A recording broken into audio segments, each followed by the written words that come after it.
हाँ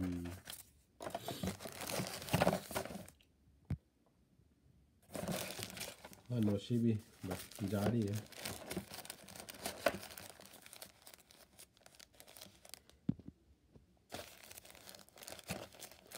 स्कूल खुल गया ना, एनी के खुल गए स्कूल, उसके पहले खुल गए।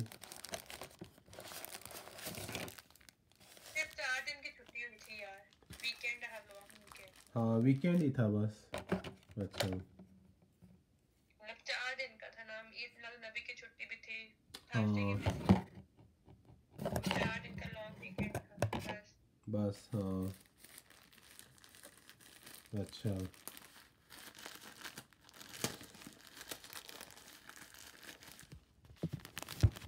सही है। ये सारा है।